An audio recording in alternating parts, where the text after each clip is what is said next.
And so a well-functioning personality has all the micro routines in place. That's actually something that you help people with if you're a behavioral therapist, because one of the things you assume if you're a behavioral therapist is that sometimes the reason people aren't doing things is because they don't know how. You know, sometimes maybe the person's depressed but potentially high functioning. They got all the damn micro routines. They're well socialized. They're just dormant. You got to get them awake again and implementing them. But sometimes you get someone in your practice, say, who's just been neglected like you cannot believe, right? The parents never paid any attention to them, or maybe just punished them every time they did something good. That's really fun.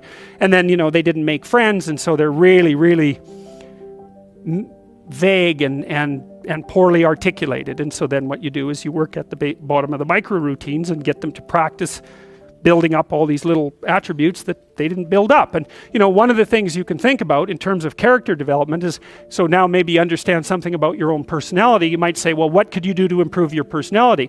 And the answer is, develop some of the micro routines on the other side of the personality distribution. So if you're disagreeable as hell, maybe you could start learning how to do nice things for people.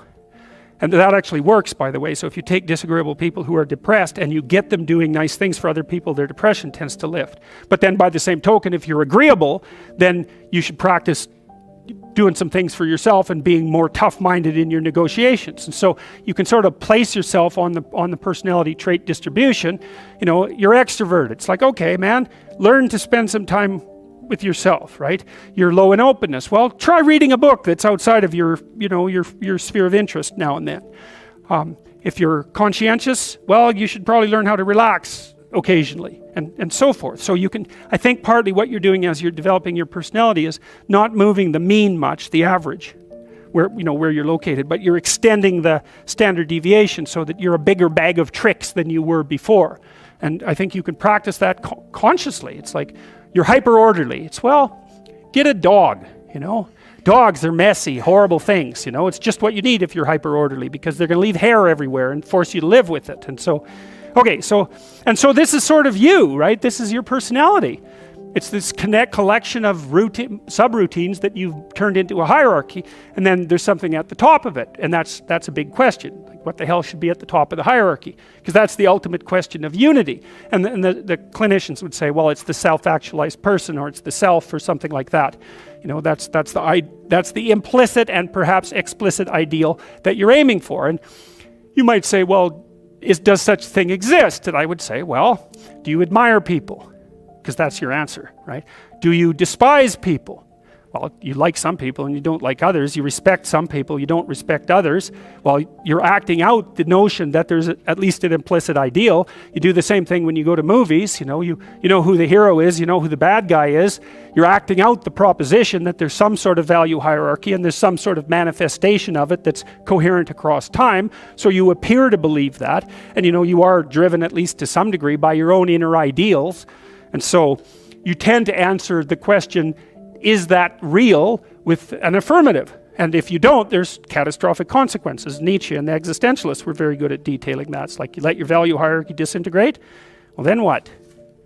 Well, part of it is nihilistic chaos. That's not so much fun. And then there's the alignment of nihilistic chaos with the intrinsic desire that someone will come along and tell you what to do. Right, so what happens is if you let this devolve, you end up with nihilistic chaos, or the demand for the tyrant to come forward. And we've had that happen lots of times, and it doesn't seem to have gone that well. So, all right, well, so what happens when you lay out these little routines in the world at different levels of analysis? Well, this is how your emotions function, broadly speaking. You know, you're aiming at something.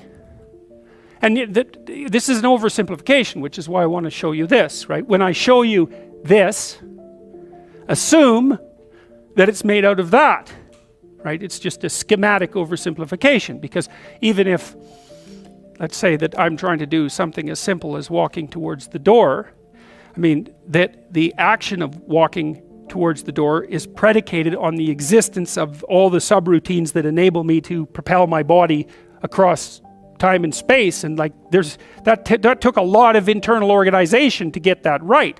It's automatized now, and so you can treat it like it's invisible, but implicit in any one of these structures is this entire structure. And you actually see this in therapy very frequently too.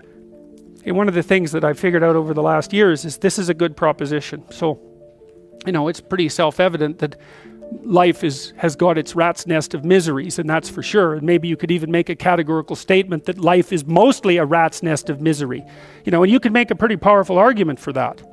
But then there's a counter question, which is, well, what if you tried not to make it any more miserable than it had to be, right? Then what would it be like? And my suspicions is that a lot of that misery, I would suspect that most of that misery would go away, because it's the unnecessary misery that really brings you down. It's like, well, if someone has cancer, it's like, that sucks. But it's not like you can say, if only we had done this differently, then that wouldn't have happened.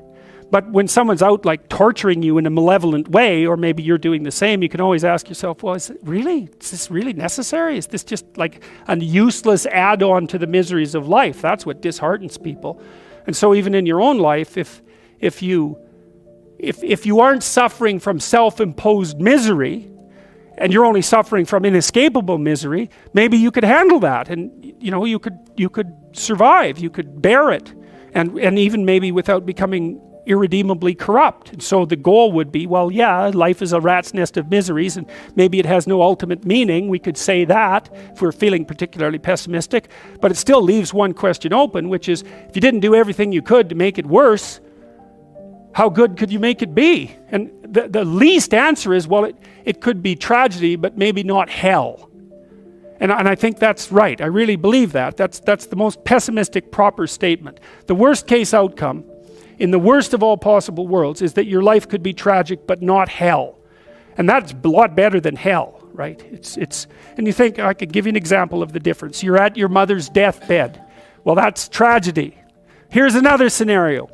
You're at your mother's deathbed, and all you and all your idiot siblings are arguing. Well, that's the difference between tragedy and hell. And you might be able to tolerate the first circumstance, and maybe it would even bring you closer together with your family members. The second one, no one can bear that. You walk away from a situation like that sick of yourself and sick of everything else too. And it's often the case that tragic circumstances bring out the dragons, because the stress is high, and all those things that people haven't dealt with, they don't have the energy to repress, and all the bitterness comes pouring forward. It's like, seriously, man. So that's actually it's a rough lesson, but it's a good hallmark for figuring out whether or not you've got yourself adjusted properly and in relationship to your siblings. It's like, if you were all gathered around the bed of someone close who was dying, could you manage it? And if the answer is no, it's like, well, put your life together, because it's going to happen. And you should be the person who's there that can do it, and do it properly. And then maybe you'd find that it isn't the sort of thing that will undermine your faith in life itself. And I've seen both of those situations, ugly situations, murderously ugly situations. And then they're opposite, where people have had terrible things happen to them as a family, and they pull together and they rebuild their damn ship and they sail away. And so that seems to me to be a lot better. That makes you Noah when the flood comes, right? Well, okay, so the same thing. The question emerges, well, who are you? Well, you could say, you're this plan. That's how people usually identify. Maybe they have no plan at all, and they're just in chaos, right? That's like being in the belly of the beast. They're nihilistic in chaos. They have no plan. They're just chaos itself, and that's a very dreadful situation for people to be in. Or maybe they conjure together a plan. That's their identity. It's kind of fragile, and they're holding on to that with everything they've got. It's their little stick of wood that they're floating in the ocean, clinging to. And so they're identifying really hard with that plan.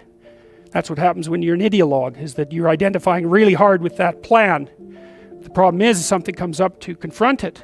Well, how do you act? Well, you can't let go of the plan, because you drown. Then you cling to it rigidly. Well, that's no good, because then you can't learn anything. And then if that's you're a totalitarian, you're not going to learn anything. You're going to end up in something that's close enough to hell so that you won't know the difference, and you might drag everyone along with you. And that's happened plenty of times, right? It's the whole story of the 20th century. It happened over and over and over. And it happens in people's states. It happens in their business organizations. It happens in their cities. It happens in their provinces. it happens in their states, and it happens in their psyches, all at the same time. You can't blame the manifestation of that sort of thing on any of those one levels. It happens when a society goes down that way, it goes down everywhere at the same time. It's not the totalitarians at the top and all the happy people striving to be free at the bottom. It's not that at all. It's totalitarianism at every single level of the hierarchy, including the psychological. And so you don't want to be the thing, you don't want to be in chaos, that's for sure, but you don't want to be the thing that clings so desperately to the raft that you can't let go when someone comes to rescue you, right? You don't want to be that. So then you think, well, exactly what are you? You're not the chaos, you're not the plan. Maybe you're the thing that confronts the obstacle. And I would say that's the categorical lesson of psychology insofar as it has to do with personal transformation. Because that's what you always teach people in psychotherapy. I don't care what sort of psychotherapist you are. You're always teaching them the same thing. You're the thing that can, you're not the plan. You're the thing that can confront the obstacle to the plan. And then when you know even further that the obstacle is not only an obstacle, but opportunity itself, well, then your whole view of the world can change, because you might think, well, I've got this plan, something came up to object to it. It's like, it's possible that the thing that's objecting has something to teach you that will take you to the place where you develop an even better plan. It's a nice framework to use. It's like, are you so sure that this is a problem? Is that the only way that you can look at it? Or is it an opportunity? I mean, I'm not trying to be, naively optimistic. There are some things that's pretty hard to extract gold from some dragons, and maybe the death of a family member is a good example of that. But even in a situation like that, I can tell you that it's an opportunity for maturation, that's for sure. And the thing is, you might say, well, it's pretty miserable to be digging for gold when someone's falling into the grave. Well, if they really love you, first of all, that's what they'll want you to do. And second, you're going to make their death a lot more palatable experience for them if you're someone who can be in the room and be helpful instead of be, quivering in the corner and feeling that the entire world is collapsing in on you. I mean, that's another. You want to be the useful person at the funeral. How's that for a goal? That's a good goal, man. You know that you've got yourself together in a situation like that because you're going to be at them. And maybe you want to be the person on whose shoulder people cry. That'd be a good goal. And it's kind of, I don't like being naively optimistic. So when I tell you to get your life together, I'm not going to say roses and sunshine. It's like, that's pablum for fools. But it really is something to be the reliable person at a funeral.